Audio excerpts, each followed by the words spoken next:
que é a vida. É o princípio da morte. You have killed and you will kill again.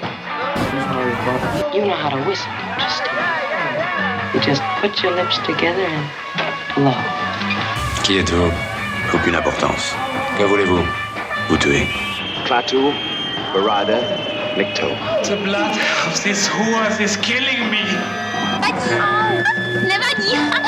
Eu sou o Tubo e ele Mickey Mouse. Hoje de noite, a gente vai ficar em casa vendo vídeo. Pra variar. Ele alugou uns filmes na Politeama que quer me mostrar. Quais? Uma Cidade Aberta e Lastrada. Lastrada. Na mesma noite? Bom dia, cinéfilos! Estamos aqui no mais novo episódio do podcast Ponto Cego. Eu sou o Thiago, seu apresentador, e junto comigo está... Olá, sou o Griffith. E também... Oi, eu sou a Juniper. Griffith, essa é a sua primeira vez aqui no programa. Você gostaria de se apresentar? Eu sou o Griffith. No momento, estou rodando o projeto aí com o Dashing Filmes com um camarada meu. E eu tô nessa pira de cinefilia há um bom tempo já. E sempre tentando expandir os horizontes. Você poderia falar um pouquinho da Dashing Filmes? A Dashing Filmes é um projeto que nasceu alguns anos atrás, com ênfase maior no cinema asiático, porque já haviam vários projetos de cinema, podcasts, blogs e afins, mas a gente não via tanta coisa voltada à discussão. Porque quando a Dashing Filmes nasce, ela nasce como um blog e como um podcast. Mas por motivos pessoais, especialmente do Clayton, que é o criador, ele resolveu que nós entraríamos no hiato e depois nós juntamos aí nessas páginas de Drive para tentar democratizar mais o acesso a esses filmes. É uma coisa que eu até falei com o Clayton, que além de um extenso conteúdo de cinema asiático, vocês também têm uma coleção de giallo, assim, que é preciosíssima, né? Muito boa, muito boa. E agora de slasher também, né? Sim. Inclusive, no mês de outubro, eu já tava pensando bastante em fazer aquela coleção de slasher como uma espécie de complemento à coleção de giallo que o Clayton tinha montado antes. A gente meio que tá com a cabeça, em muitos momentos, uníssono. Ah, legal. Legal. Juniper, essa também é a sua primeira vez conosco. Você poderia se apresentar? Oi, o meu nome é Ashley Juniper, as pessoas costumam me chamar de Juniper ou Juni. Eu tô aí pela internet, né, assistindo filmes e etc. Tenho o acervo de Splatter. Obrigado, Thiago, pelo convite pro podcast, né, tô muito legal. E é isso, mais ou menos. Eu que agradeço ter aceitado. Você poderia falar um pouquinho do acervo de Splatter?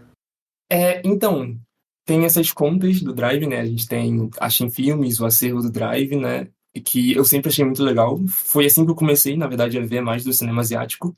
Eu vi House, do Obayashi, pelo acervo do Drive, então vocês já devem ter visto, imagino. Em 2020, eu comecei a ver esses filmes de J-Splatter, né, Machine Girl, etc. É muito difícil você achar esses filmes pela internet, né, principalmente se você não tem acesso a esses trackers privados, etc. Aí, ano passado, 2024, eu tava querendo reassistir esses filmes. E eu percebi que eu ia ter que passar por todo um processo de novo pra achar eles em torrent, etc. E eu decidi que eu ia deixar guardado pra mim. E como eu já ia deixar guardado, por que não postar pras pessoas, né? Aí foi assim que criou o acervo de Splatter, né? Que é especificado só pra filmes japoneses de horror, exploitation, filme raro, etc. Aí, tem eu, de ADM, tem o outro ADM agora, que é o Kamagi também, né? E a gente tá traduzindo filmes, etc. Que legal. E, Juni, você viu algum filme bacana essa semana que você gostaria de indicar para os nossos ouvintes? Então, eu vi um filme, foi a Shin que postou, inclusive, que é Baby Assassins, de 2021. Eu vi num evento que teve no Discord da J-Splatter. Muito bom filme, recomendo. É um John Wick com garotas e comédia. Muito bom. Que legal. E você, Griff? Um pouquinho antes da virada do ano, eu estava continuando uma maratona que eu venho fazendo, do Clint Eastwood, e eu gostei muito do Honky Tonk Man, que é um filme menos falado dele, que é sobre um músico que tá meio que morrendo, mas ele tá levando esse processo de morte dele pro processo criativo, e é muito interessante. No episódio de hoje, a gente está continuando, dedicado ao cinema japonês. Para começar, eu gostaria de perguntar para vocês como surgiu a ligação de vocês com o cinema japonês. E uma outra pergunta é que se eu falar em cinema japonês com vocês, qual é o primeiro filme que vem à cabeça? Eu acho que, pra mim, é o Ringu. É o primeiro que vem à cabeça, porque foi um dos que estabeleceu o meu contato. Eu meio que consigo fazer uma resposta... são coisas que se complementam. O Ringu, ele me aproximou do cinema japonês, porque desde guria eu sempre gostei muito de filmes de terror, e eu sempre gostei de anime e mangá. Mas pro cinema especificamente foi o Ringu, bem no período, assim, mas o começo dos anos 2010 pro meio, em que as pessoas começaram a pensar mais em filmes americanos que eram refilmagens de filmes japoneses. E aí eu fui meio que abraçando tudo. Eu fui assistir o Ringu, assistir o João, e a partir disso fui só expandindo. Filme muito bom esses. Pra mim, o primeiro filme que eu penso, assim, se falar cinema japonês, é Love Exposure, do Sion Sono, que é o meu filme favorito, inclusive. Muito bom esse filme. E tipo, como eu comecei no cinema asiático, tipo, eu também sempre cresci com mangás, etc., cultura japonesa. Só que filmes eu não via muita coisa, né? Eu ficava mais nos Estados Unidos, essas coisas. Aí eu comecei com House, do acervo do Drive, né? E, tipo, me apaixonei completamente pelo cinema japonês. Eu fui atrás de muito mais coisas. Eu comecei a ver o Kiyoshi Kurosawa com Pulse, Kairo, né? Fui atrás do Sion Sono também, com Suicide Club, e até eu chegar no J-Splatter. O primeiro filme de J-Splatter que eu vi foi The Machine Girl, por causa de uma banda de música eletrônica que eu gosto, que tem o nome Machine Girl, né? Aí eles ampliaram o filme no primeiro álbum deles. Eu fiquei, que filme é esse? Eu fui atrás e descobri no Buriguchi todo esse universo de J-Splatter, que é muito bom. Outra pergunta. A gente vai falar hoje sobre J-Splatter. Vocês poderiam me dar uma definição do que é um J-Splatter e qual é a origem desse subgênero? Primeiro a gente tem de definir o que é splatter, que fica mais fácil. Porque o splatter não é algo exclusivo do cinema japonês. Mas a definição rápida que pode dar para isso é que filmes splatter, eles são filmes voltados bastante para a parte gráfica, em termos de violência, e geralmente de terror ou de comédia, que são gêneros que lidam melhor, geralmente, com esse tipo de extrapolação. Então, quando tu vai para o cinema splatter, se tu quiser pensar fora esses filmes japoneses, que já tem meio que uma fama, que o pessoal fala muito, o filme de terror japonês, ele é mais cru e tudo. As pessoas se referem ao J-Splatter quando eles estão falando disso. Mas tu também encontra muito splatter, por exemplo, no cinema italiano, no meio dos anos 70 e dentro dos anos 80. Tu é ali Lucio Fulci, que tu poderia dizer que o tipo de terror que ele faz muitas vezes se encaixa dentro do splatter. E aí tu consegue ter várias ramificações dentro disso. Tem o filme que ele se leva menos a sério, mas ele vai ter esse teor da violência, essa extrapolação. Tem o filme que ele pode ser mais sério, mas ele vai usar essa violência para comunicar a mensagem dele, ou seja lá, quais sejam as intenções ali por trás. Mas o ponto principal é tu ter essa violência explícita como forma. Ela é a forma e ela é a substância ao mesmo tempo. Porque eles são filmes que não é tanto o famoso filme de diálogo, é muito mais expressão corporal, a forma que a violência é tratada, o uso de cores geralmente fortes, gritantes, que chamam a tua atenção, essa imagética que fica na tua cabeça. Eu acho que esses são os componentes mais importantes para esse subgênero. A primeira vez que o termo splatter foi usado para se referir a um filme foi o George Romero, falando de Dawn of the Dead, lá em 78. Não sabia.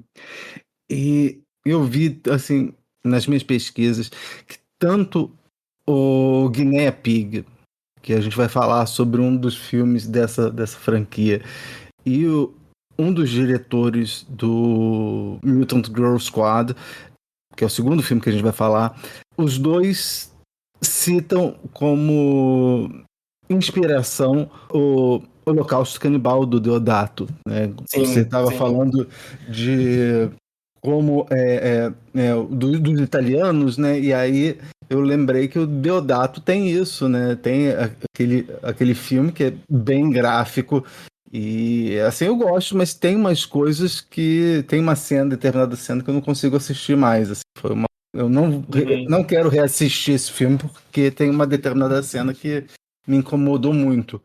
Ele tem isso, e aí também tem uma conexão desse filme, do Deodato lá do Holocausto Canibal com o Guinea Pig, porque, né, os dois filmes, né, no caso do Deodato, o Deodato teve que apresentar os atores, falar que os atores não tinham morrido, né? Isso. Porque as pessoas começaram a achar que era Snuff, né?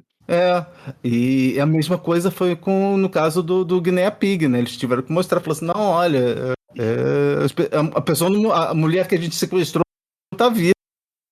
Sim. Né? Então... Foi o ator de Two and a Half Men, né? Que ele denunciou pro FBI, eu acho. Sim, foi o Charlie Sheen. Charlie Sheen viu o filme e aí... Ele viu o 1 e o 2, eu acho. Ligou pro FBI. Foi por isso que eles fizeram o making of, se não me engano. Eu acho que sim. Eles fizeram... Eu acabei vendo o making of e tava todo mundo rindo, todo mundo se divertindo. Eu vi em algum lugar, eu escutei um podcast falando sobre esses filmes e estavam falando que assim, mais de 1.000 pessoas, mais de 1.000 atrizes fizeram o teste para ser a garota do primeiro, sabe? Para você ver como é que tinha uma demanda, né, por esse tipo de filme. Sim. Isso me lembrou outra coisa. Mas aí passamos por essa definição do que é splatter, eu acho que uma característica que eu não mencionei, mas que eu queria comentar um pouco mais, é que uma das coisas que faz o splatter japonês ser diferente dos splatters de outros lugares é que, especialmente nos anos 80 e nos anos 90, teve o gênero de exploitation no cinema japonês chamado Pink. E eles já eram filmes bem violentos, mas eles tinham uma carga mais voltada para sexo. Tinha muito dessa extrapolação para o lado de violência sexual e afins. E dentro do splatter japonês, é muito comum que tenha características de filme Pink. Porque tem diretores do Pink que foram pro splatter e vice-versa. Então, tu consegue ver carga sexual de forma muito mais despretensiosa dentro do cinema splatter japonês. É meio que mais natural essa transição. Eu sei falar que os filmes mais atuais, tipo de 2000, 2010, muitos dos diretores e atrizes que participam também participaram do JAV, que é a indústria de filme adulto do Japão, sabe? Então, tipo, você tem muito dessa correlação entre os dois. Então, você falou do Pink, mas nos anos 70 você vai ter, tanto que a Toei vai ter uma série de filmes que vai ser classificados como Toei Pink Violence, que é o Delinquent Girl Boss, vai ser aquele Female Prisoner Scorpion também, né? Ah, sim. Então você acha que esse lado mais violento de filmes eróticos pode ter influenciado no surgimento do J-Splatter? É quase uma certeza. E quando se discute história do cinema japonês e tu chega nessas partes, são tópicos que são meio que discutidos juntos. Quase como uma progressão natural. Entendi. E, assim, quais são os principais diretores desse subgênero? Bom, eu diria o Yoshihiro Nishimura, que fez o Tokyo Gore Police, o Nobuo Iguchi, de Machine Girl, Zombie S, o Tsukamoto, fez o Tetsu, dos anos 80, se não me engano. Tem muito diretor, deixa eu ver quem mais. Tem o Hideshi Hino também, do Guinea Pig, né, que ele fez 2 Guinea Pig. Então, mas é que o Hideshi Hino, esses são os 2 únicos filmes que ele dirigiu. Ele tem o The Boy From Hell, que não foi ele que dirigiu, mas ele fez a história, não é um negócio assim? Sim, é porque o Hideshi Hino, ele já era um mangaka consagrado de terror. Sim. E aí surgiu essa oportunidade, mas o interesse dele, e ele fez esses filmes. Isso. E também tem alguns diretores que, apesar de eles não serem exclusivamente de J-Splatter, acabaram flertando com o subgênero, né? Por exemplo, você tem o Takashi Miike, tem o próprio Sion Sono. O Sion Sono até fez um filme da Sushi Typhoon, que era meio que uma empresa de J-Splatter, né? Que foi o Cold Fish. Não sabia. E o Code Tiraishi fez um filme Splatter. Ele fez o Grotesque. Tem esse Grotesque. Eu esqueci que era dele, tem esse Grotesque. É dele. É que agora ele fica mais em evidência com Senritsu, com a Noroi. Mas o pessoal esquece que ele fez o Grotesco. Tem outro também dos anos 80, 90, que é o Hisayatsu Sato, que ele fez literalmente o Splatter Naked Blood, que é muito bom. Ele também já flerta mais com o Pink também. Não, ele é um dos principais nomes do Pink. Sim. Mas eu vi o Naked Blood. Então, e o Naked Blood tem Splatter no nome, né? Então... Sim, pois é. E quais são os temas recorrentes que a gente pode ver no J-Splatter? Né? O que eu tô perguntando assim, é questão do corpo, né? Você vai ter muitas vezes uma questão de transformação corporal, você vai ter mutilação corporal, né? Você vai ter um quê de body horror, né? Você vai ter sátira social. Tem muito protagonista feminino também. Tem muitos filmes que é só uma mulher matando um monte de gente, sabe? Que é muito legal. Eu acho que sociedades distópicas ou que estão caminhando para um caminho distópico são recorrentes também. Tem o segundo filme que nós vamos falar hoje tem uma questão relacionada a isso. Tokyo Gore Police é uma sociedade distópica. Tem muita crítica social. Eu acho que a sátira social é muito recorrente.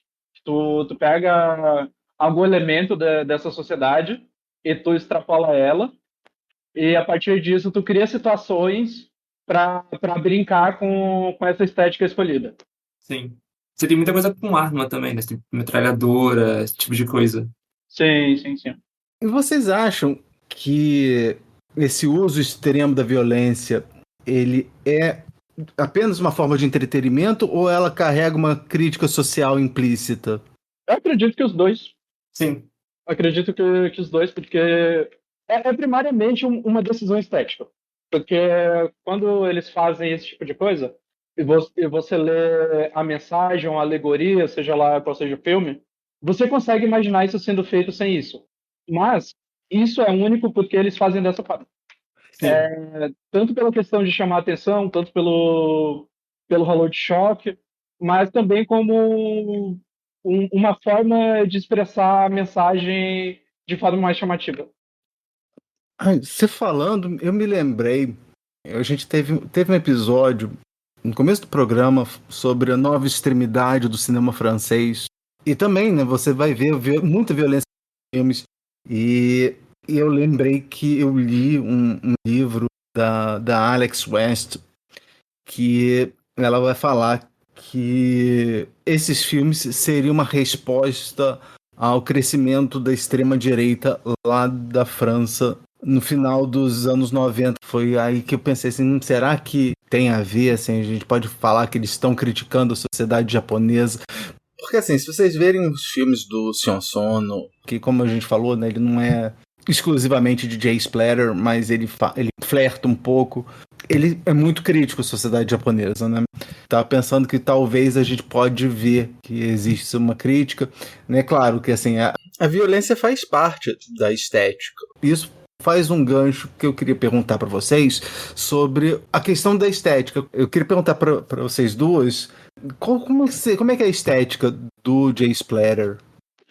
Eu acredito que, diferente do gore do splatter ocidental, no splatter ocidental, quando ele surge, por mais que seja exagerado, ele ainda é contido de uma certa forma, pela forma que se fazia gore em certo local. Por exemplo, o Lucio Fulci, que eu citei, é super grotesco, é super explícito, é uma visão super próxima da forma que é filmada, só que o exagero ainda não chega no exagero que chega no J-Splatter. Sim. Então, por exemplo, quando tu pensa em gore de J-Splatter, se quiser pegar um exemplo próximo que nem é necessariamente J-Splatter, mas que foi influenciado por J-Splatter, é a forma que o sangue é em Kill Bill. corta o membro, sai jorrando tudo, litros de sangue para cima. Isso é menos comum dentro da minha segunda maior referência de spoiler é o cinema italiano. Então, o Holocausto Canibal, os filmes do Fulci, eles vão ter muito gore, mas não vai ser necessariamente dessa mesma forma. E nos filmes splatters mais recentes também, uma coisa que foi bastante incorporada na estética é tu lidar com CGI da forma que se faz em tokusatsu também, por exemplo. Sim. Então, tu encontra muita similaridade no CGI de tokusatsu com a forma que é feita no J-Splatter, só que, obviamente, com muito mais violência, porque é público-alvo diferente do tokusatsu. Sim. Mas é uma característica que é carregada para cinema de ação japonês no geral, e muito filme splatter tem muita sequência de ação. Tanto no Galinha Pig 2 também. E, tipo, lá na metade do filme, o cara já desmembrou a garota por completo e ela continua viva, sabe? Tipo, é um bagulho completamente irreal. Só que eu acho que esse é meio que o charme do J-Splatter, sabe? É tipo, às vezes eu reassisti o Mutant Girl Squad também, né? Que a gente vai falar depois. Tem uma parte que enfia um negócio por dentro do corpo da pessoa e começa a sair muita coisa, só que, tipo, não é órgãos, tripas, é coisa aleatória, tá ligado? Tipo, uma coisa completamente irreal. Sim. E beira o ridículo, sabe? E eu acho isso muito legal. Não, isso que vocês duas falaram assim, eu consegui ver, eu acho que aquelas fontes de sangue que as pessoas chamam, né, é característica própria do cinema japonês, que você não vai ver, quer dizer, só em quem faz homenagem, como no caso do Kill Bill, como você falou. Sim. Como é que foi a recepção e o impacto cultural que esse gênero teve no Japão e fora do Japão? Em termos de internacionalização, por exemplo, né? Porque eu acho que o público ocidental, principalmente o pessoal que gosta de filmes de terror, abraça muito o J-Splatter, ou não? Então, primeiro vamos na parte de impacto cultural e social. Sempre existiu esse público para esse tipo de filme, e ele foi canonizado meio que rápido, assim, entre círculos cult no Japão. Mas tem muita resistência, porque é um país muito conservador também. Então, foi bastante marginalizado no mainstream, então, mais difícil de ter acesso, menos salas para exibição. Muitas vezes, tinha filme que mal conseguia ser exibido, era lançado direto para vídeo. Agora passou a chegar mais no Ocidente, com mais aceitação. Já estava chegando para os anos 2010, internet, tudo, mas tivemos algumas ondas conservadoras recentemente, e acredito que ainda estejamos vivendo isso, e se cria uma resistência até para a geração mais nova para esse tipo de coisa. Mas com o que o tempo vai passando, as pessoas vão abrindo mais a mente, vai criando mais adeptos. Estendendo isso da recepção, né, eu ia falar também que a gente tem muito pouco splatter recentemente. Tipo, desde 2010 pra cá, não teve muita coisa lançando de splatter. É meio que morreu, mas tipo, é meio que um gênero, sabe, não tá lançando muita coisa. Aí a maioria dos diretores, eles já estão fazendo outras coisas, né? O Nishimura tá fazendo outra coisa diferente, o Nobuguchi tá fazendo um filme normal, sabe, entre aspas. E também tem a parte das influências. Que quando o splatter sai de ser só essa coisa de nicho do Japão, ele encontra seu público fora, isso vai se espalhar para muitos lugares. Então, tu vê o extremismo francês que foi mencionado, pode não ter sido uma influência direta, mas tu consegue traçar paralelos assim, e no que se faz esse sucesso cult dentro do Japão, isso vai respingar para dentro do terror japonês, não só no cinema. Isso vai para jogos também. Então, tu olha um Silent Hill da vida, por exemplo, o tipo de body horror que é utilizado tem bastante do splatter. A outra franquia mais famosa de terror de jogo é Resident Evil. Ele tem bastante de splatter também, porque nos primeiros jogos, por mais que seja um negócio de terror, ele tem muito tom de autoparódia de outras coisas de terror, um filme mais B, trash, que era por onde se encontrava mais splatter quando ele era mais proeminente. Tem o Evil Dead também, que voltou, foi em 2023, eu acho que lançou um novo filme, que também é muito inspirado nisso do splatter, né? Sim, inclusive o Evil Dead, ele usa uma estética de violência de exagero que é mais próxima do splatter japonês do que do splatter ocidental. Sim, sim. É completamente escrachado, sabe? Até a questão dos litros de sangue que o Evil Dead tem não é tão comum. E o Evil Dead também tem muitas coisas, tipo, ridículas, sabe? Tipo, ele lutando contra a própria mão, sabe? Uma coisa que tem no Evil Dead que não pegou de bom gosto pro público ocidental é que tem violência sexual, tipo, bizarra, tipo, árvore estupradora no Evil Dead. Isso é algo que, porra, no Pink e no Splash japonês isso é só mais uma terça. E aí, isso é normal, isso é completamente normal, né? Isso só chama a atenção porque o Evil Dead foi lançado primeiro para o público ocidental. Agora que já falamos do tema, vamos recapitular as regras do programa. Todo programa, eu e minha co-apresentadora, ou meu co-apresentador, escolhemos o tema. Hoje foram filmes do subgênero J-Splatter. Então, a Griffith escolheu um filme e a Juniper escolheu outro, aos quais eu ainda não havia assistido. Ou seja, 2 filmes estavam lá no meu ponto cego. Nós vimos os filmes e agora conversaremos sobre eles. Aproveito para dizer que haverá spoilers. Então, se você não quer saber o final deles, nós recomendamos que você pause o podcast, vá assistir a eles e volte para nos ouvir. Estamos aqui esperando. Griffith, qual foi o filme que você escolheu para mim? Eu escolhi o Guinea Pig, Mermaid in the Manhole, de 1988. A gente vai conversar sobre o Guinea Pig, Mermaid in the Manhole, mas antes o pessoal do Cultura Pop Rigor tem um recadinho para vocês. Oi, eu sou a Adri e juntamente com o Mark faço o podcast Conversa Fiada Matou Carambola, o podcast do Cultura Pop Rigor.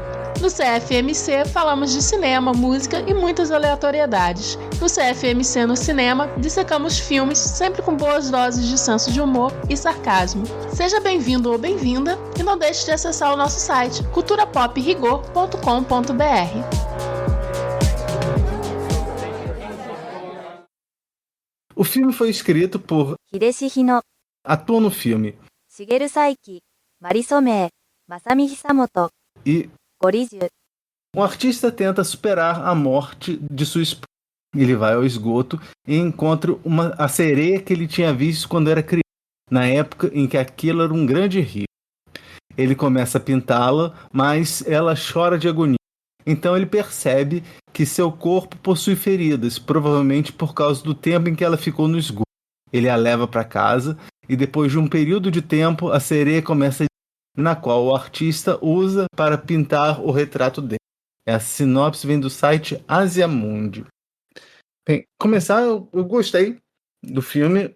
Eu até estava falando com a Griffith que eu acabei vendo os outros filmes, né? Outros filmes da... Não todos, né? Mas eu acabei vendo outros filmes da série, né? E ao que parece, esse é o filme que é uma das entradas mais debatidas.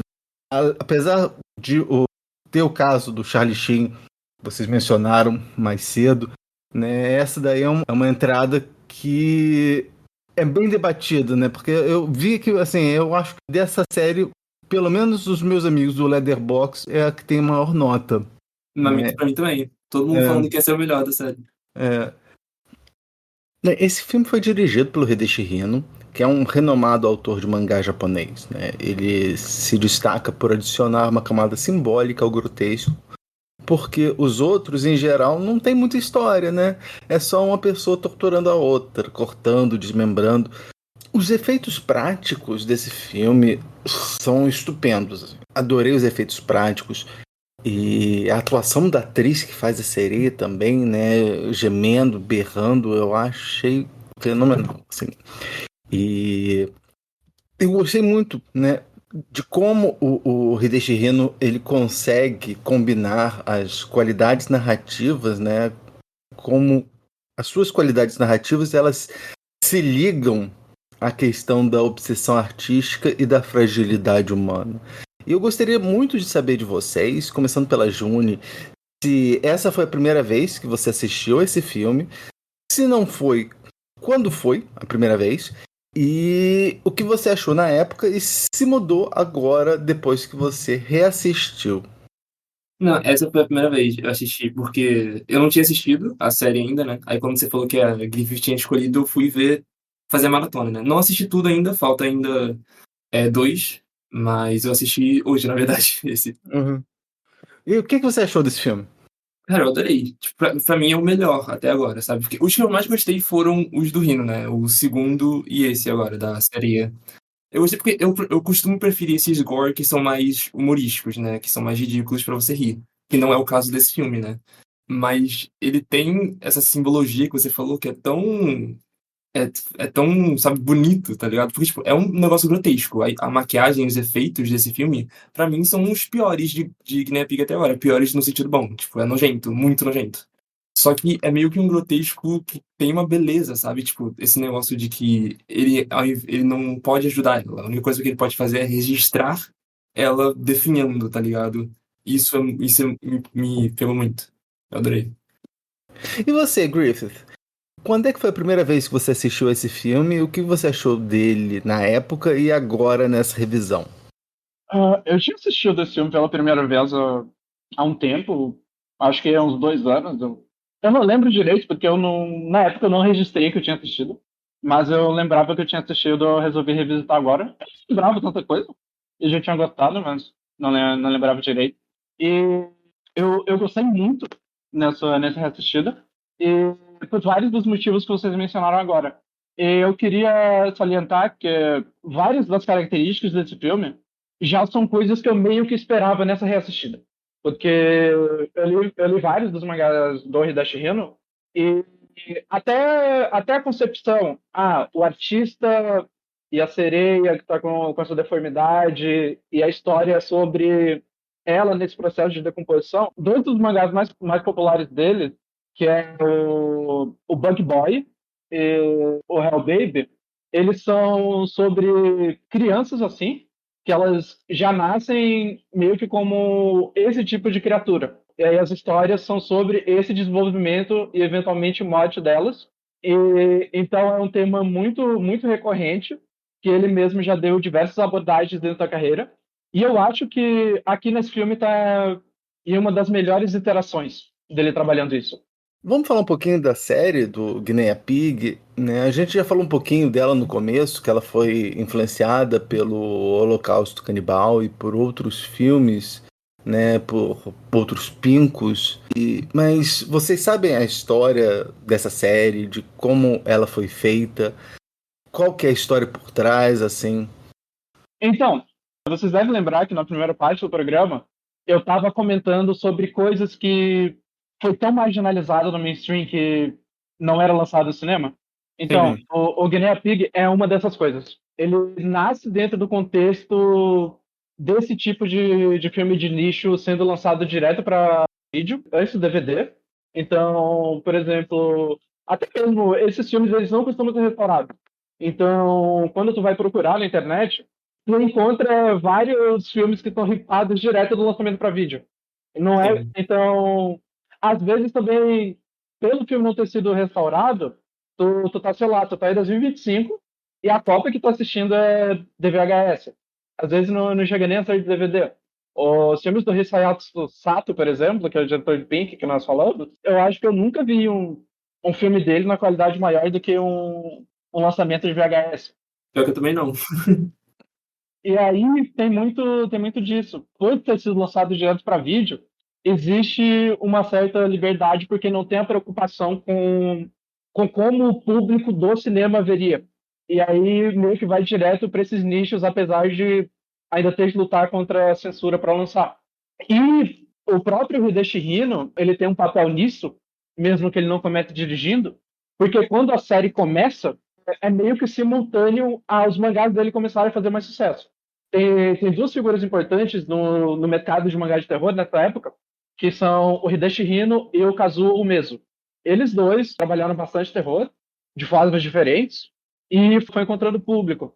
E nisso, esse público meio que passa para esses filmes quando eles são lançados para vídeo. O que eu acho interessante é que o Hideshi Hino e o Kazuo Umezu, eles meio que não tinham uma demografia definida para os mangás deles.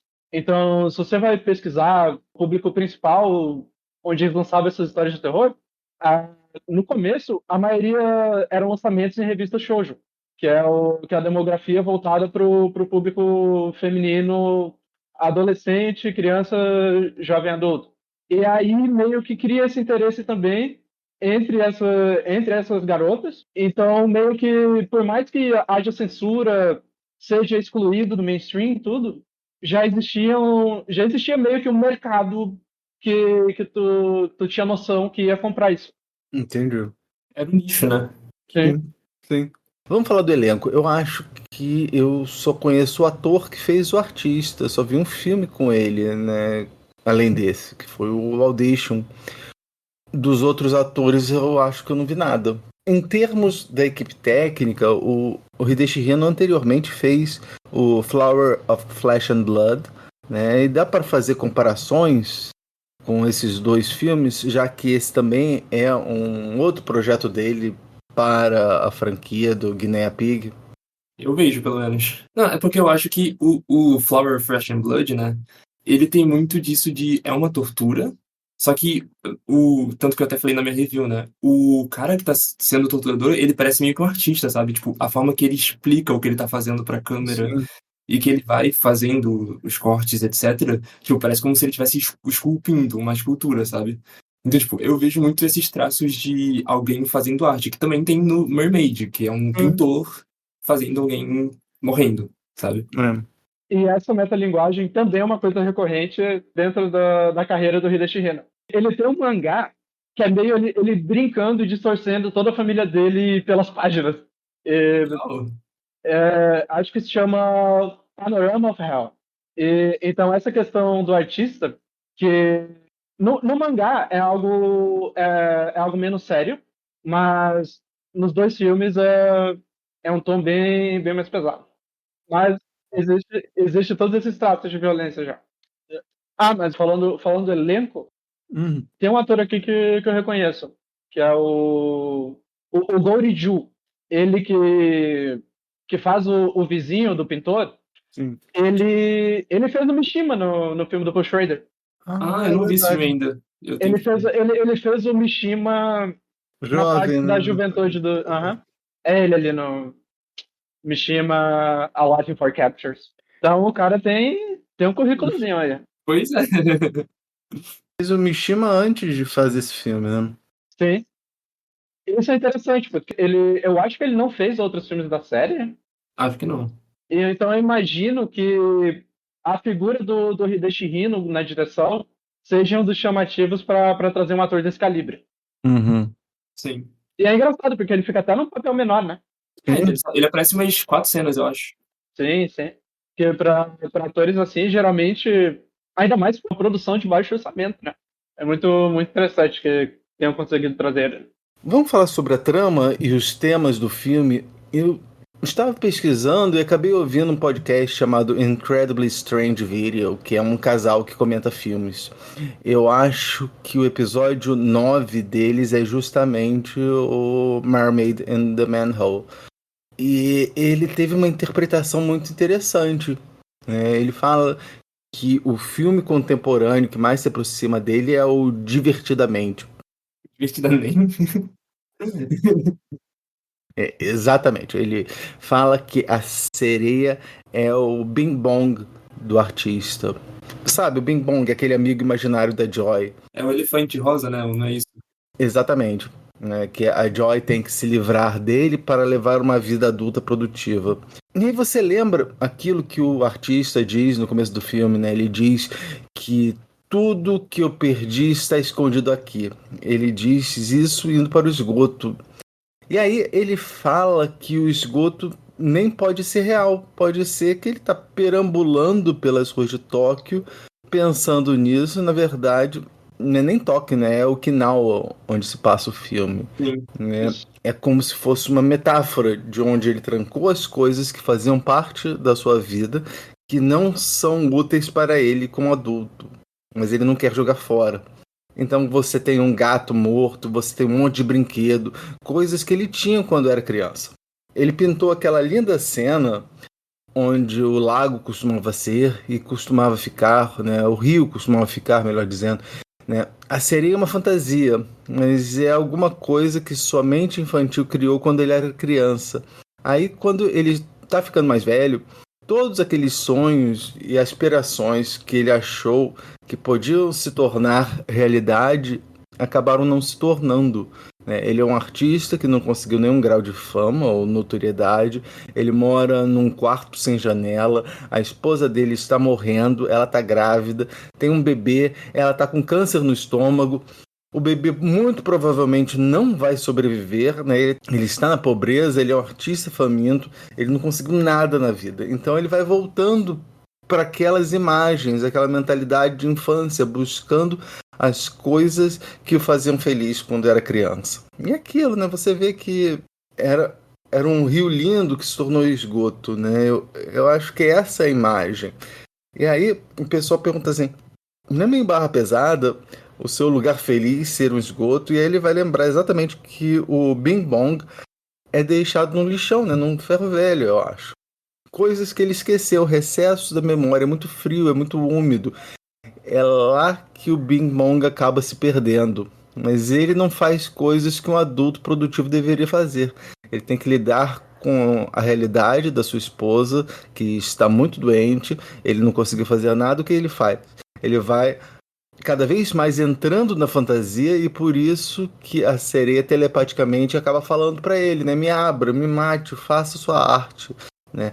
Ele quer se livrar dela, se livrar dessa imagem que ele tem. Claro que ele está falando que não é uma coisa que uma pessoa sã faria, né? Ele é um maníaco, mas então ele vai imaginando a esposa dele falando assim, tudo bem, você pode me matar, faça sua arte. E aí quando ele faz isso, você vê os planos de todas aquelas artes que ele fez quando era criança, molhadas com tintas de cores diferentes. Tudo isso se apagando, obviamente, porque ele cometeu um crime horrível. E isso passou. Todas as esperanças e sonhos agora não voltam mais. E aí ele termina falando que toda a arte que ele fez foi destruída, né? A minha sereia está morta. Exatamente. Né? E aí ele fez essa interpretação, eu falei assim, caraca, eu nunca ia ligar esse filme ao Divertidamente, mas eu gostei. Pois é, exatamente. Nunca que eu ia fazer esse paralelo, tá ligado? Esse me fez pensar em outra coisa, porque no Divertidamente tem a questão de que as emoções ali tem cada uma representada por uma cor e um formato diferente. Uma coisa que me chamou a atenção, mas que eu não fiz a comparação quando eu estava assistindo, é que a montagem ela compara muito o corpo de decomposição com o quadro. Então, em muitos momentos. Então, mesmo que seja o corpo com decomposição, a sereia morrendo, tá saindo tudo quanto é substância ali do corpo, tá detonadaça, mas a paleta de cores ainda não é predominada por cores frias. Como a imaginação de criança dele não tá só no quadro. Tanto que uma das coisas que torna o gore desse filme atraente é porque, ao mesmo tempo que é tudo super nojento, as cores te atraem muito pra ficar encarando aquela sereia morrendo. Sim. É tipo como se até a pessoa que tá assistindo o filme estivesse nesse transe, tá ligado? Tipo, a sereia, sabe? Uhum. Sim, porque no que ele vai afundando nesse transe, ele leva a gente junto. E aí, de vez em quando, a gente tem um olhar externo do vizinho pra trazer a gente de volta para a realidade também.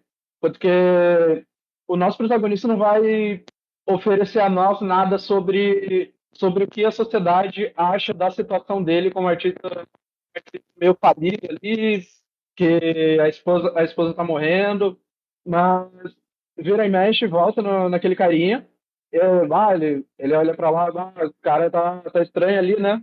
Pô, então a gente fica muito tempo quase que na visão dele. Então, nós somos puxados juntos por essa aspiração artística. E tanto que quando eu tava reassistindo, eu tava reassistindo acompanhado mais cedo.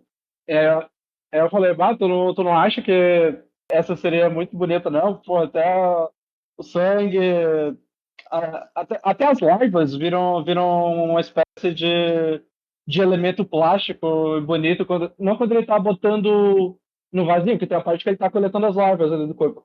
Mas quando as larvas estão se locomovendo no corpo dela, eu acho muito atraente até nisso a imagem em movimento ali.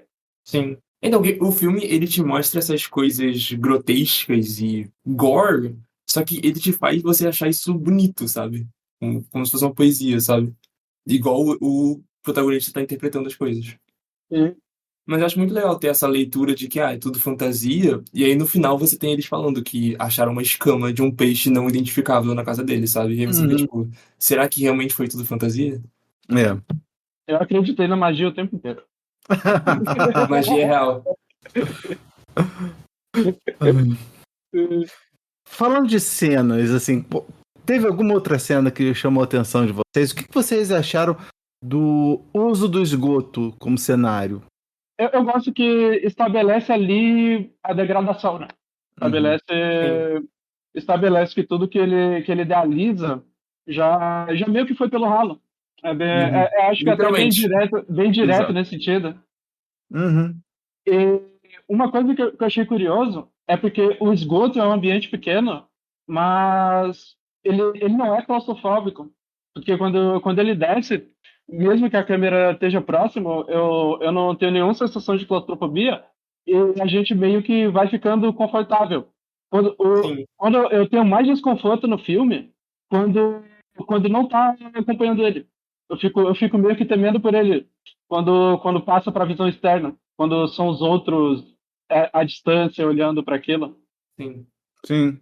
Tanto que uma das partes que mais me deixou intrigada foi a parte que ele estava levando a banheira, que ele não conseguia levar sozinho, né?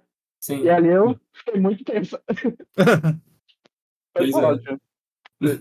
Não, além do esgoto, uma cena que, tipo, a cena que eu quase não consegui olhar pra tela foi a dele com uma navalha, eu acho, cortando as bolhas dela, saindo de cores, 7 cores diferentes, que ele tinha que colocar no copinho. Aquela cena foi, nossa. Existe mais alguma coisa que a gente podia falar sobre esse filme? Acho que a gente até falou bastante sobre os temas. Acho que é um filme que a gente vai encontrar mais coisas revisitando com o passar dos anos. Sim, exatamente. Assim, o cerne dele, a gente falou já. Uma coisa que é interessante que a gente consegue, nós conseguimos debater isso tudo, puxar todos esses temas, olhar para a estética, refletir sobre, e o filme nem chega a ter 1 hora. Não. Sim, é verdade. Nenhum Guinea-Pig chega, acho que. Só o 7, eu acho que chega. O 7 é qual? É o Lucy Sky Diamond. Ele é meio que não canônico, se eu não me engano. Eu não sei. A Griffith vai saber falar melhor. Porque ele saiu depois. Mas é o Lucy Sky Diamond. Qualquer coisa eu te mando depois. Eu acho que ele é o único que passa 60 minutos. Ah, entendi.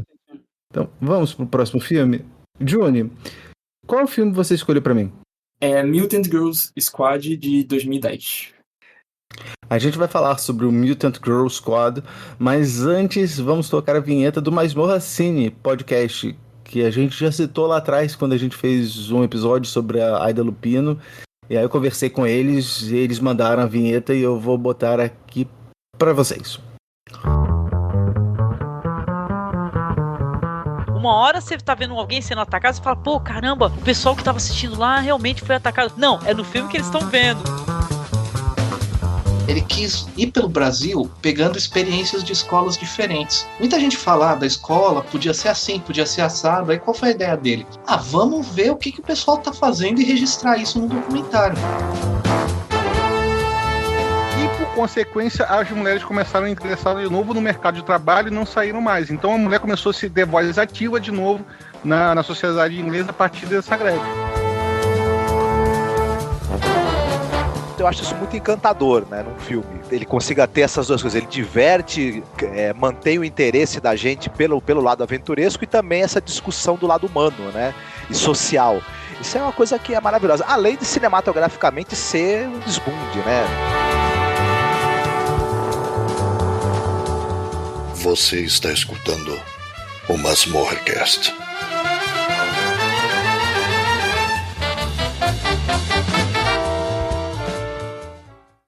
O filme foi dirigido por Noboru Iguchi, Yoshihiro Nishimura, e o Taku Sakaguchi, com roteiro de Jun Tsugita, baseado na história e nos personagens criados por Noboru Iguchi, estrelou um filme Yumi Sugimoto, Yuko Takayama, Suzuka Morita, E o próprio 坂口 Rin, uma estudante jovem do ensino médio, é uma garota tímida e sofre bullying de seus colegas. Em seu aniversário de 16 anos, ela tem uma surpresa inesperada. Ela descobre que, por parte de pai, é uma meio mutante. A sinopse vem do Letterboxd. Eu acho interessante que quando a gente foi falar do episódio passado, eu falei que eu gostava muito da pluralidade dos temas que a gente aborda aqui nessa série, né? A gente já falou sobre o Nuberubago, a gente já falou sobre filme de kaiju. Aí, mais recentemente, a gente falou sobre Obayashi. Teve episódio sobre filme de samurai, né? Como é diverso. E aí você vê que é ainda mais diverso quando você pega esse mesmo subgênero e vê filmes com tonalidades tão diferentes. Né? Você tem um drama com várias camadas de simbolismo e agora você tem um que é pura diversão, né? Eu gostei muito desse filme, né? Eu vi que cada capítulo é dirigido por um desses grandes nomes do Jay Splatter, né? Quando eu perguntei para vocês, né, sobre diretores famosos, vocês falaram o nome de 2 diretores que dirigiram capítulos desse filme. Então, eu vejo esse filme mais como se fosse uma apresentação desses diretores, né, o trabalho desses diretores, né, porque eu soube que esse filme fez muito mais sucesso lá nos Estados Unidos do que no próprio Japão. Então, esse filme parece como se fosse um espaço para esses 3 diretores pudessem mostrar sua arte, né? Você acaba reparando que cada um dos episódios você vê técnicas e estilos próprios desses diretores, né? A gente vai falar isso mais tarde, quando for tratar de cada um dos capítulos. Mas eu gostei. Achei bem divertido. Me lembrou um filme que eu também achei bem divertido, que ia ser um filme que a gente ia falar nesse episódio, que é o Big Tits Zombies. E também um outro chamado Horny House of Horror. Né? E me lembrou. Então, o Horny House é o diretor do roteirista, o Jun Tsugita. É verdade. Ele que dirigiu o Horny House. É por isso que eu tava achando parecido. Então tem essa semelhança. Mas eu gostaria de saber de vocês, porque eu acho que vocês duas já tinham assistido a ele antes, né? Então eu gostaria de saber de vocês, quando foi a primeira vez que vocês assistiram a esse filme, o que vocês pensaram dele na época e agora o que vocês acharam nessa revisita. A primeira vez que eu vi ele foi final de 2023, se eu não me engano, já faz tipo um ano praticamente. E foi quando eu tava começando a assistir esse Jay Splatter, né? E aí eu descobri que tinha esse filme, que era do mesmo diretor de Machine Girl, o mesmo diretor de Tokyo Gore Police, que era um dos meus filmes favoritos, Jay Splatter. Tinha o Taki Sakaguchi, que eu não falei tanto dele porque ele é mais ator do que diretor, mas ele também dirige às vezes. Ele fez esse filme Yakuza Weapon também, né? Que são muito bons. E tipo, eu vi meio que como se fosse isso que você falou, né? A culminação do que é o Jay Splatter, né? E tipo, quando eu assisti a primeira vez, eu fiquei, nossa, maluca, porque esse filme é muito bom. Esse filme, ele é tão extremo. Tipo, absolutamente todas as coisas nesse filme são extremas. Vamos assim. E eu acho muito legal. Aí eu reassisti, né, hoje. E eu até percebi coisas pequenas, sabe, que eu não percebi antes. Na primeira parte, o filme parece muito um documentário, sabe? O resto também, mas, tipo, especificamente nessa primeira parte. Tipo, tem uma cena que tá tendo uma gravação de TV, e a protagonista sai de um lugar, e a câmera vira pra ela e meio que dá um zoom completamente, tipo, sem resolução. Como se fosse uma TV, sabe? Tipo, dando zoom. Eu achei isso muito legal. Acho que foi um dos primeiros Jay Splatter que eu vi. Então, deve ter quase 10 anos já, talvez. Então, tava bem... Que nem o outro, tava meio apagado na mente. E uma coisa que eu notei, que eu não tinha notado antes, foi que o tipo de absurdo que é utilizado na parte monstruosa das garotas me lembra muito outro mangaka que é muito influente para esse tipo de body horror, que é o Go Nagai. Então, eu ia falar dele também. Lembra a forma que as criaturas se dividem. No caso, as garotas têm os poderes diferentes, super absurdo, e tudo super diferente um do outro. Me lembra muito as ramificações de demônios do Devilman, do Go Nagai. Sim. E eu não teria pensado nisso na época que eu vi a primeira vez. Eu provavelmente não teria pensado também que tem um formato muito documental. E eu não teria noção de que se empresta muito do estilo dos filmes de JV. Mas umas coisas que me chamaram a atenção a primeira vez, que se permanecem até agora, eu tenho um fraco por esse tipo de filme extremo. Eu tenho uma predisposição muito alta a gostar e me divertir muito com essas coisas. Às vezes, quando nem é para ser divertido, mas me entretém muito. E eu achei engraçado que na questão sexual o filme é até contido. Sim. Pode parecer absurdo dizer que é contido num filme que as garotas têm arma no peito e na bunda, mas é até que meio contido pros padrões de gênero. Mas isso não é uma coisa que é mal-vinda. E tem bastante a questão social também, que não teria como eu notar quando eu era mais nova, eu diria. Que eu tinha menos experiência de vida, não entendia menos essas coisas. E eu achei que, por mais que seja mais um pano de fundo para criar essa experiência divertida, tem um contexto para você brincar com a estética, ainda é algo que tem seu valor dentro da experiência. E eu gostei muito. E não, tem essa questão social que, assim, esse filme me lembra se alguém fosse fazer um filme dos X-Men, mas só que tava completamente doido de LSD, né? Sim, exatamente. Você tem essa história de mutantes, do preconceito dos humanos contra os mutantes, mas aí você tem uma personagem que tem uma motosserra que sai da bunda. Sim. Então... Existe essa questão social, né?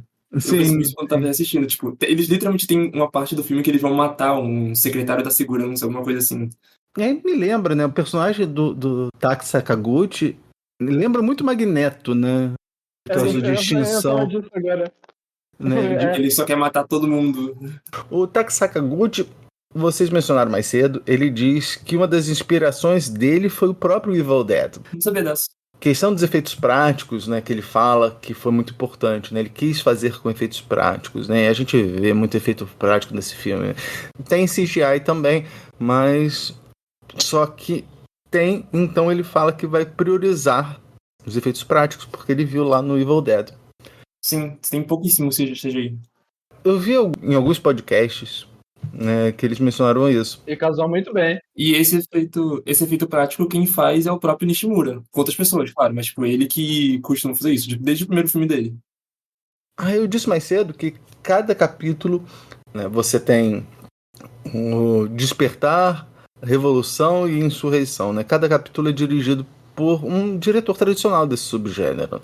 Eu disse uma coisa, mas eu não tenho certeza, porque eu não sou tão versado quanto vocês, né? A gente podia ver o estilo do Taki Sakaguchi, né? Por exemplo, a gente tá no Awakening, né? No Despertar. Vocês conseguem ver características dos filmes desse diretor nessa primeira parte? Porque, assim, pelo que eu vi, as principais marcas do Taki Sakaguchi é justamente os planos longos, né? E como você pode ver lá como em versos. E também você tem esses planos longos para cenas de ação, né? Muita fisicalidade, né? Você tem a Rin lutando e de repente a cidade toda tá em cima dela, ela vai lutando contra a cidade inteira. Aí ela chega na padaria, o casal de padeiros aparece, e aí eles olham para ela, eles resolvem brigar com ela, ela vai, luta com eles, e ela vai acaba transformando a mulher num pão francês. Essa é a minha sequência favorita. E é 20 minutos direto, só de porradaria. Né? Incrível. Aí eu não sei, alguém falando que isso daí é mais ou menos uma característica do estilo do Taki Sakaguchi, né? Queria ver com vocês, né? Se isso tem a ver ou não. Do Sakaguchi, eu só vi Yakuza Weapon, além desse. Mas realmente tem essa coisa parecida. Tipo, ele faz muito plano no ar livre, tá ligado? Com várias lutas. Mas aí eu teria que ver os outros filmes dele pra dar mais certeza. Que tá nos meus planos. Ele fez poucos filmes, não foi? Se não me engano, ele só dirigiu 4. Não, então, é porque eu não tenho certeza de estilo, porque como diretor, eu só conheço ele daqui. Como diretor, assim. Entendi. Mas a forma que a ação é coreografada, eu não tinha mencionado isso especificamente, mas eu tinha mencionado que existe influência de Tokusatsu em como se dirige a ação aqui. E a coreografia é como se tu pega os melhores tokusatsu da atualidade e tu bota um monte de gore. Sim. Que eu sinto muito isso, especialmente nessas sequências da cidade. O tipo, até as punchlines, assim, por exemplo, essa brincadeira do casal de padeiros é muito uma gag que você consegue imaginar que dava para ser feito num desenho de criança também.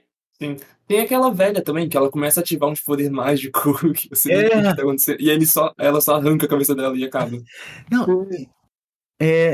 Não, e mais, né? Ela queria capturar ela pra botar na porta do comércio dela pra chamar mais gente, sabe? Sim. São coisas completamente esdrúxulas, né? Tipo, nenhuma pessoa desse mundo é sã, tá ligado? Nenhuma. Isso é um contraste também em relação ao outro filme, né? Porque o primeiro filme que nós conversamos sobre, nós temos um negócio mais contido, uma cidade mais apática. E aqui, todo o elenco meio que se expressa de formas muito fortes, muito chamativas. É muito interessante também. Foi essa sequência que me vendeu o filme quando eu assisti ele pela primeira vez. Tipo, depois daqueles 20 minutos só de padaria, eu pensei, esse filme é incrível, cinema. É isso. O meme do Scorsese, né? Exatamente. Mas aí, na segunda parte, você vai ver o... Noboru Iguchi. Vocês são mais familiarizadas do que eu, né, na obra dele. Vocês conseguem ver alguma coisa do estilo dele presente nesse segundo capítulo, que é o capítulo que ela descobre os poderes e tal. Ele foi o meu diretor mais assistido da retrospectiva do Letterboxd. Então... mas assim, essa segunda parte, né, ela se acalma um pouco, né, depois de toda aquela loucura. Mas tipo, é nessa segunda parte que a gente tem introdução das garotas com os poderes, que é uma coisa muito no Boriguchi, tipo, motosserra na bunda, katanas Tem na mão e tem no peito, né? Tem uma que tem nas mãos, tem uma que tem no peito. Tem aquela que tem um bicho na barriga, uma cara. Tem uma que tem 2 braços pequenos saindo da cabeça, tem gente que tem arma, coisa assim, né? E outras umas habilidades meio... Tem uma que ela tem uma cabeça pequenininha que acompanha ela, tipo, ela não faz nada no filme todo, ela só explode no final, sabe? Ela só tem uma cabeça que segue ela, tipo, é isso, sabe? Pois é, né? Criar um círculo vermelho, assim... Tipo, o que é isso? É a bandeira do Japão, né? Então, isso é muito no Boriguchi. Entendi. Eu acho que desses diretores aí, o que mais é influenciado por Super Sentai é o Noboriguchi. Tanto que ele fez um tokusatsu, né? Ou depois o Zabogar. Sim. E, então, essa questão do grupo das heroínas, parte dele tem mais coisas de CG, de Sentai e Tokusatsu, mas mantendo ainda os efeitos práticos. Esse tipo de coisa é muito, muito característico do cinema dele. Não é só porque é um J-Splatter, é algo que meio que sempre acompanha ele. Inclusive, naquela sequência que elas vão matar o secretário da defesa, que aí aparece todo mundo, aparece a Sami, que é uma atriz que tá em todos os J-Splatter, e ela tá em praticamente todos os filmes do Noboriguchi, e ela era uma atriz de AV, antigamente, né? Que ela morre brutalmente, o que é muito legal, ela adora fazer essas coisas. E tem aquele cara, cinza, eu não lembro o nome agora do autor, que aquilo é muito um vilão de Tokusatsu, pelo menos pra mim. Tinha aquele cara cheio de aparato, aquele chapéu de metal. Você falou da morte do personagem da Sami e me lembra uma evocação ao Holocausto Canibal, né? Porque você tem uma personagem nesse filme que morre exatamente dessa forma. E a Sami, ela adora esse tipo de coisa. Se você for ver o filme que ela faz. Outra coisa que eu gosto também é que, tipo, o cara que eles estão indo lá pra matar, tem uma hora que o personagem do Takasagaguchi chega, né? E ele começa a ameaçar ele, tipo, ele rasga a roupa dele, não sei o quê. E, tipo, em vez de eles começarem a brigar, o cara olha pra trás e tem uma comida, um katsudon. E ele pega e fala, que legal, um katsudon, eu vou começar a comer. Tipo, dane-se a batalha, sabe? Tipo, é isso.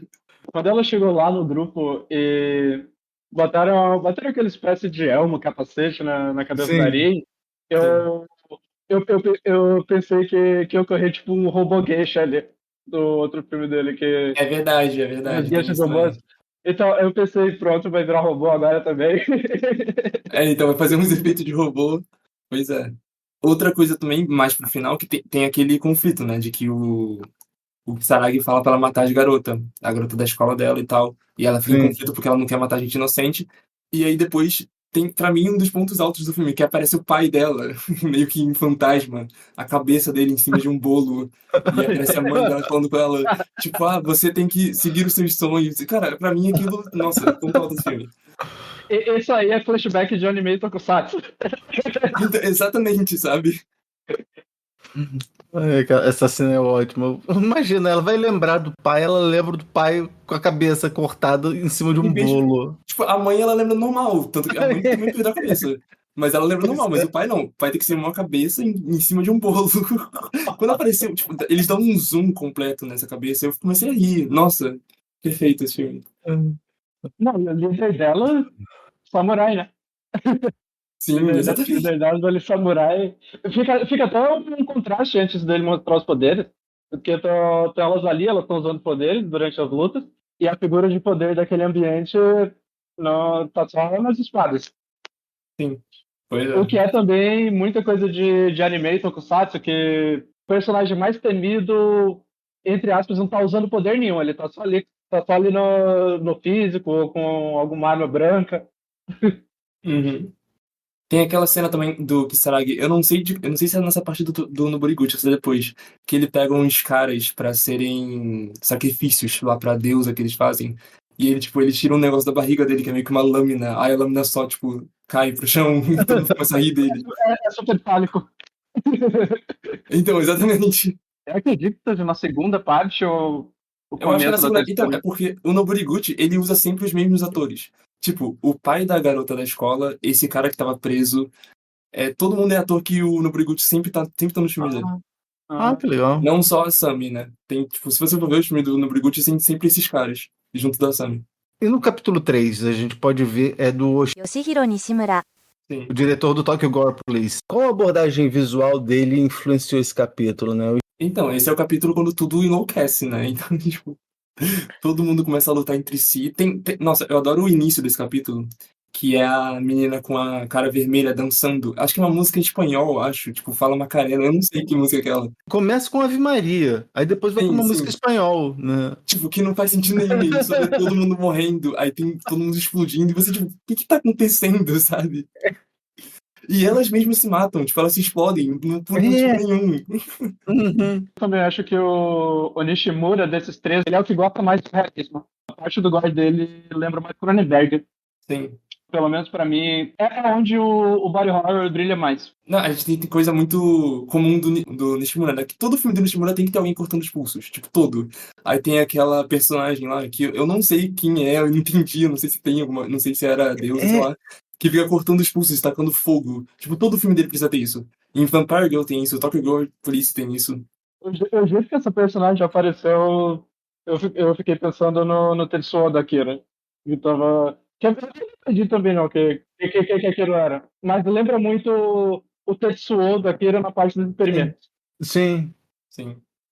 E aí meio que puxa mais algumas influências, né? Porque porra, o Tetsuo é muito influente e tem essa questão desse desenvolvimento do corpo.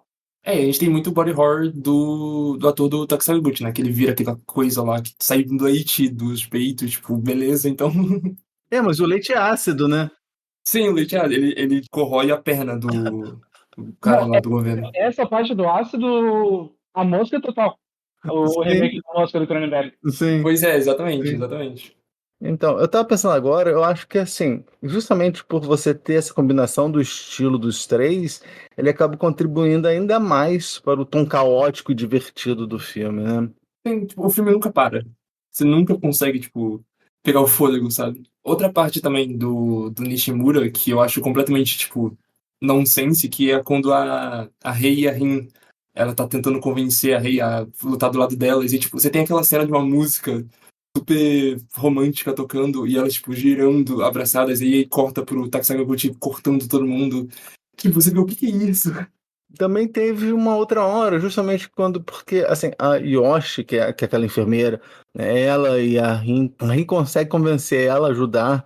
Eu não vou usar meus poderes porque nós somos amigos, né? Mas lá com as outras meninas, ela usa os poderes direto, né? Ela matou as outras. Acho que elas nem lutaram, não. Elas se mataram, não foi? Porque elas se explodiram, acho. Não, tem duas, mas teve uma que a Yoshi foi enfrentar. Teve da motosserra e do. Não foi? Teve Foi. essa também. Né? Ela só matou. Ela só matou, ela não usou os poderes. Ela não, eu não vou usar os poderes contra a minha amiga. E as outras. Eu não tinha parado pra pensar nisso, é verdade. Ela só matou e dane-se. É verdade. Mas é que também, quando ela chega lá, as outras já estão meio que postura de batalha, como se tivesse ficado lá pra conter. Sim. Porque com a guria que é enfermeira, mais ou menos ali, ela é meio que. Se tem um momento que é um pouco calmo, é o pouquinho de conversa que elas têm ali antes de começarem a brigar para depois ela convencer. Porque vai meio que um mini slow burn naquele momento para ver se elas vão brigar ou não. Aí elas brigam, aí elas viram bestes, vão contra o plano lá. E tem um momento que tem um respiro, sei lá, uns 4 minutos que tem ali, talvez até menos. É só esse e contando o backstory da Rei. Que ela era do circo, eu acho, alguma coisa assim.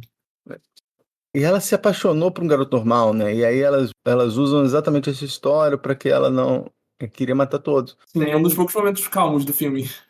Sim. Então, mas é calma, mas tá dando merda. Exato. Falando em coisa maluca, né? E os soldados que usam máscara Tengu, né? Que dispara bala pelo nariz. Sim, exatamente. Uma coisa que eu pensei muito reassistindo agora é como se essas garotas, que são essas criaturas, por mais que elas estejam numa sociedade moderna, elas estão sendo caçadas meio por fantasmas do passado, que o autoritarismo de trás ainda se faz presente agora. Se torna ainda mais simbólico que uma delas tem a bandeira do Japão na cara, quando está com os poderes ativados, e eles usam máscaras de Tengu, mesmo que seja polícia moderna. No início do filme também, elas fazem a bandeira do Japão com o sangue deles. Quase me passou despercebido essa bandeira. Eu percebi agora na segunda vez que eu tava reassistindo.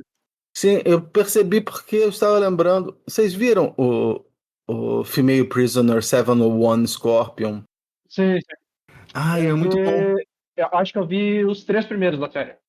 É muito bom. Não, porque ela, a personagem principal da Miko Kaji, ela é deflorada por um cara, e esse filme é todo cheio de simbolismo, né? E aí, quando ela é deflorada, né, o lençol branco, né, para marcar que ela foi deflorada, ela começa a ficar vermelho, assim, no centro, né? E... É uma das cenas mais memoráveis do filme. Preciso assistir esse. É bom, é bem bom. Os 4 primeiros Miko Kaji são os melhores, mas eu gosto muito de pelo menos os 3 primeiros, né? Então, acho que meu favorito é o segundo. Meu favorito é o segundo também. A gente fez um episódio sobre ele, eu chamei a Leti e a Bia, né? Acho que a Leti gostou mais do primeiro, eu prefiro o segundo. O segundo é insano, né? O pessoal fala que é como se o Jodorowsky tivesse dirigido esse filme. Então eu preferi esse segundo também. É muito bom. Você viu Love Exposure? Vi. Lembra daquela roupa que o Yu usa naquela hora que ele perde a aposta e ele tem que se vestir como mulher? A Senhorita Escorpião, né? É exatamente por causa desse filme, É daí. Então, eu sei que a Escorpião ela vem de algum outro lugar, não sabia que era disso. Pô, preciso assistir. E também tem uma música do Kill Bill que aparece nos créditos, que é a música final desse filme. Uma curiosidade que eu queria falar, os outros diretores também participam desse filme. O Noboriguchi e o Nishimura. É? O Nishimura, ele é o cara do início, que a cabeça explode. Sim. Que o cérebro sai voando, então esse é o Nishimura. Eu tenho quase certeza. O Iguchi eu esqueci de procurar ele no filme, mas eu acho que ele é aquele cara... Tenho quase certeza que aqui é um estereótipo chinês, eu acho, não sei direito. Ele de repente parece aquele cara, né? Então, eu acho que ele é o Iguchi. Eu tenho quase certeza que ele é o Iguchi. Entendi. Eles têm uma participaçãozinha pequena no filme. É o nobre antigo, né? Sim, o nobre antigo. Então, uma coisa assim, eu não sei exatamente o que é aquele personagem. Tem mais alguma coisa que a gente devia falar nesse filme? Eu queria falar sobre que esse foi o primeiro filme da Shishi Typhoon, que é uma... Eu esqueci o nome, mas é tipo uma subempresa da Nikatsu, da Toei, que foi criada pelo Yoshinori Chiba, que é um produtor, ele produziu a maioria desses filmes, e tem como líder executivo do Takashi Miike. Tipo, eles criaram isso quando tava tendo, né, esse boom de J-Splatter no final dos anos 2000, e esse foi o primeiro filme. Aí, tipo, depois desse você teve o Yakuza Weapon, do Taki Sakaguchi, teve Zabogar, do Noboriguchi, teve o Goldfish, do Sion Sono. Só que esse Shishi Typhoon só existiu por 2 anos, né? Que parou de lançar filme em 2011 e tá desde então sem lançar nada. Mas é muito importante pro J-Splatter. Tem o Alien vs Ninja. Sim, esse é muito bom também, que é do Seiji Chiba. Tem Hell Driver também, que é do Nishimura. Ah, legal. Inclusive, outro filme que o Sakaguchi ele é protagonista, que é o Deadball, que é um remake de um filme Battlefield Baseball, que era um filme de zumbi com beisebol. Aí eles fizeram um remake em 2011, que em vez de zumbi eles colocaram nazistas, robôs. É uma maluquice. Esse aí eu não vi ainda. É loucura. Mas eu vi o Hell Driver. Hell Driver pra mim é perfeito, é muito bom. E Hell Driver tem esse negócio que eu adoro em filme, que o título do filme aparece tipo em 40 minutos do filme. Love Exposure também tem isso. Mas pro tamanho do Love Exposure, uma hora eu começo ainda. Exatamente, é um prólogo aquilo só. É porque Hell Driver já é mais diferente, né? Porque Hell Driver você vê um monte de coisa acontecendo e aí do nada você tem os créditos. Tipo, tá bom, então. E falta tipo 30 minutos pro filme acabar, eu acho. Ah, é? Não, acho que os créditos eram de 40 minutos da Hell Driver. Hell Driver deve ter o quê? 90 minutos? Eu tenho quase certeza que é isso. Hell Driver tem quase 2 horas. Mas assim, 40 minutos sem crédito, sem nada, ainda é bastante coisa. Tem, com certeza. Quando o título aparece é no Mar de Sangue. Sim, então tem aquela explosão que é um monte de zumbi. Inclusive o Hell Driver tem a Eri Shina, né? Que ela é de Audition, Tokyo Gore Police, Meatball Machine também, e outro filme muito bom do Nishimura. Então, tudo conectado. Pois é. Então, vamos agora falar sobre streaming no quadro. Tem na Netflix? Tem na Netflix? Tem no Netflix? Tem no Netflix? Tem na Netflix? Tem na Netflix? Tem na Netflix. Então, Griffith, que filme você viu recentemente em alguma plataforma de streaming? Eu assisti o São Paulo Sociedade Anônima. Está disponível na Netflix. É um dos grandes clássicos dos anos 60 do cinema brasileiro. Tem que ver isso. Eu também não vi. Por incrível que pareça, eu não vi esse filme. E você, Juniper? Eu vi início desse ano da Netflix. Foi Que Horas Ela Volta, de 2015, da Ana Milete. Filme muito famoso, só que eu acabei nunca assistindo. E eu gostei bastante até. Primeiro filme que eu vi dela. Muito bom. Eu gravei um episódio com o pessoal do Cultura Pop Rigor, né, na época do Dia do Trabalho, né, em comemoração ao Dia do Trabalho. Aí o pessoal escolheu para falar desse filme, do Parasita e do Mulheres Diabólicas. Esse Mulheres Diabólicas eu tenho que ver. É muito bom também. Porque, assim, esses 3 filmes falam de relação trabalhista, né? Sim. Aí a gente... Parasita é fenomenal. Aí o pessoal escolheu esses 3 filmes e a gente foi lá bater o papo. Ficou muito legal a conversa. É ótimo. Júnior, você tem algum meio de contato? Eu diria meu Twitter. Siga no meu Twitter. É AshleyJuniper41.